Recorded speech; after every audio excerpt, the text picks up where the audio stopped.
اسرائیل ایران جنگ کے خاتمے سے متعلق ان کے فیصلے پر عمل کرے گا۔ امریکی صدر ٹرمپ کا بڑا بیان۔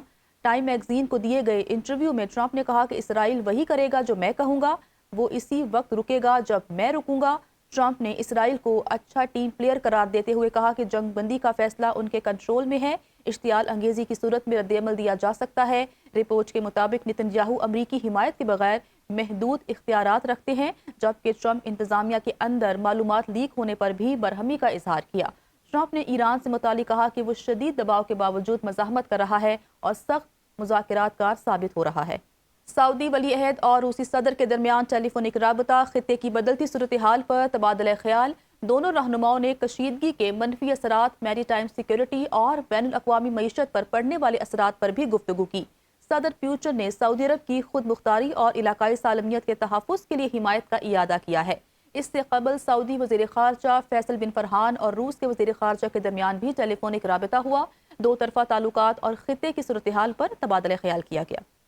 برطانوی وزیر اعظم کیئر سٹارمر کا کہنا ہے کہ آبنہ ہرمز کھلوانے کے لیے رواں ہفتے 35 ملکوں کے اجلاس کی میزبانی کریں گے۔ خبر رساں ادارے AFP کے مطابق برطانوی وزیر اعظم کا کہنا ہے کہ اس اجلاس کے بعد وہ اپنے عسکری منصوبہ سازوں کو بھی بلائیں گے تاکہ یہ جائزہ لیا جا سکے کہ وہ اپنی صلاحیتوں کو کس طرح اکٹھا کر سکتے ہیں۔ ایران کی فوجی طاقت سے متعلق امریکی انٹیلیجنس رپورٹ میں اہم انکشافات سامنے آ گئے ہیں۔ امریکی میڈیا کے مطابق ایران کے پاس اب بھی 50% سے زائد میزائل لانچرز موجود ہیں۔ رپورٹ میں کہا گیا کہ ایران کے ہتھیاروں میں ہزاروں ڈرونز بدستور شامل ہیں۔ امریکی انٹیلیجنس کے مطابق ایران اب بھی پورے خطے میں بڑے پیمانے پر تباہی پھیلانے کی صلاحیت رکھتا ہے۔ مزید انکشاف کیا کہ ایران کے پاس ساحلی دفاعی کروز میزائلوں کا بھی ایک بڑا ذخیرہ موجود ہے۔ رپورٹ کے مطابق یہ میزائل خاص طور پر آبنہ ہرمز میں جہاز رانی کے لیے سنگین خطرہ بن سکتے ہیں۔ ایران کے آپریشن وعدہ صادق چہارم کے تحت حملوں کی 91ویں لہر جاری ہے۔ ایرانی پاسداران انقلاب کے مطابق اسرائیل کے مختلف شہروں کو تازہ حملوں میں نشانہ بنایا گیا ہے۔ پاسداران انقلاب کا دعویٰ ہے کہ تل ابیب اور ایلات میں اہم فوجی اڈوں پر حملے کیے گئے، جبکہ اسرائیلی فوجی صنعتی تنصیبات کو بھی نشانہ بنایا گیا۔ دوسری جانب اسرائیلی میڈیا کے مطابق کلسٹر وار ہیڈ میزائل وسطی اسرائیل کے 10 مختلف علاقوں میں گرے، جس کے نتیجے میں عمارتوں اور گاڑیوں کو نقصان پہنچا۔ رپورٹس کے مطابق حملوں میں ایک اسرائیلی شہری زخمی۔ ایران کا USS ابراہم لنکن پر کروز میزائلوں سے حملہ کرنے کا بھی دعویٰ۔ ایران کا اسرائیل پر میزائل حملہ، آگ کے شعلے بلند۔ ویڈیو میں دیکھا جا سکتا ہے کہ ایرانی میزائل اسرائیل میں شہر کے وسط میں جا کر ٹکرایا، جس سے آگ کے شعلے بلند ہو گئے۔ اسرائیل کا میزائل دفاعی نظام کی حملہ روکنے میں ناکام رہا۔ ایران کا ایک اور میزائل اسرائیل کے علاقے میں جا کر گرا، جس سے زوردار دھماکہ ہوا اور آگ کے شعلے بلند ہو گئے۔ یہ حملہ بھی نہیں روکا جا سکا۔ امریکہ اسرائیل کے ایران پر نئے حملے، کرچ اور تہران میں مختلف سویلین اہداف کو نشانہ بنایا گیا۔ کرچ میں واقع زیر تعمیر پل کو نشانہ بنایا گیا، جس کے نتیجے میں 8 افراد شہید جبکہ 95 زخمی ہو گئے۔ ایرانی میڈیا کے مطابق پہلے حملے کے بعد امدادی کارروائیوں کے دوران پل کو دوبارہ نشانہ بنایا گیا، جس سے مزید نقصان ہوا۔ امریکی صدر ٹرمپ کی جانب سے بھی پل پر حملے کی ویڈیو سوشل میڈیا پر شیئر کر دی گئی۔ امریکہ اور اسرائیل کی جانب سے ایران کے سابق سپریم لیڈر آیت اللہ علی خامنہ ای شہید کے مشیر کمال خزاری کو نشانہ بنایا گیا، جس میں وہ اپنی اہلیہ سمیت شہید ہو گئے۔ ایرانی وزارت صحت کے مطابق ایران پر امریکی اور اسرائیلی حملوں میں شہداء کی تعداد 2076 ہو چکی، جبکہ 26,500 افراد زخمی ہو چکے ہیں۔ ایران پر حملوں میں 600 سے زائد اسکولوں کو بھی نقصان پہنچ چکا ہے۔ ادھر ایران میں طبی بحران شدت اختیار کرتا جا رہا ہے۔ ریڈ کراس کے مطابق ایمرجنسی طبی سامان کی شدید قلت پیدا ہونے کا خدشہ ہے۔ ایران کے خلاف جنگ کے دوران اہم پیش رفت، امریکی آرمی چیف کو عہدے سے ہٹا دیا گیا۔ ترجمان پینٹاگون کے مطابق آرمی چیف فوری عہدے سے سبکدوش ہو گئے۔ موجودہ vice chief of staff general Christopher کو عبوری طور پر نیا چیف مقرر کر دیا گیا۔ جنرل کرسٹوفر ایک تجربہ کار اور قابل اعتماد آفیسر ہیں۔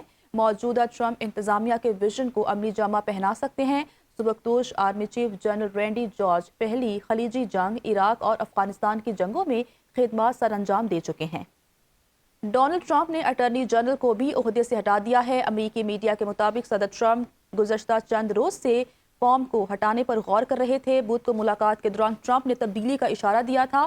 فارم کو ہٹائے جانے کے بعد عارضی طور پر ڈیپٹی اٹارنی جنرل کو ذمہ داریاں سونپ دی گئی ہیں۔ ایران کا امریکہ پر بڑا حملہ، حملوں کو اخلاقی زوال قرار دیا۔ ایرانی وزیر خارجہ عباس عراقچی نے کہا کہ شہری انفراسٹرکچر پر امریکی حملے ایران کو ہرگز جھکنے پر مجبور نہیں کر سکتے۔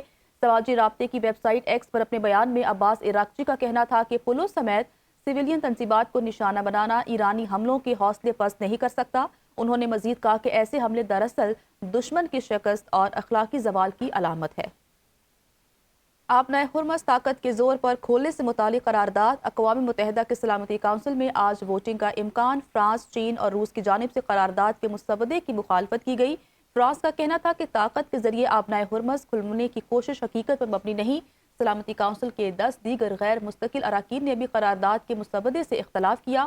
بحرین کی قرارداد میں بحری جہازوں کے تحفظ کے لیے فوجی اقدامات کی تجویز دی گئی۔ آبنائے ہرمز میں تجارتی راستہ کھولنے کے لیے طاقت استعمال کرنے کی اجازت پر بحث کی گئی۔ خلیج تعاون کونسل نے کہا کہ خلیجی ممالک کو ایرانی جارحیت کا سامنا ہے۔ رکن ممالک کو دفاع کا مکمل حق حاصل ہے۔ قرارداد میں مطالبہ کیا گیا کہ سلامتی کونسل سمندری راستوں کے تحفظ کو یقینی بنائے۔ دوسری جانب اقوام متحدہ کے سربراہ انطونیو گوتریس نے امریکہ اور اسرائیل سے ایران جنگ فوری روکنے کا مطالبہ کر دیا۔ اسرائیل ایران جنگ کے خاتمے سے متعلق ان کے فیصلے پر عمل کرے گا۔ امریکی صدر ٹرمپ کا بڑا بیان۔ ٹائم میگزین کو دیے گئے انٹرویو میں ٹرمپ نے کہا کہ اسرائیل وہی کرے گا جو میں کہوں گا، وہ اسی وقت رکے گا جب میں رکوں گا۔ ٹرمپ نے اسرائیل کو اچھا ٹیم پلیئر قرار دیتے ہوئے کہا کہ جنگ بندی کا فیصلہ ان کے کنٹرول میں ہے، اشتعال انگیزی کی صورت میں رد عمل دیا جا سکتا ہے۔ رپورٹ کے مطابق نتن یاہو امریکی حمایت کے بغیر محدود اختیارات رکھتے ہیں، جبکہ ٹرمپ انتظامیہ کے اندر معلومات لیک ہونے پر بھی برہمی کا اظہار کیا۔ ٹرمپ نے ایران سے متعلق کہا کہ وہ شدید دباؤ کے باوجود مزاحمت کر رہا ہے اور سخت مذاکرات کار ثابت ہو رہا ہے۔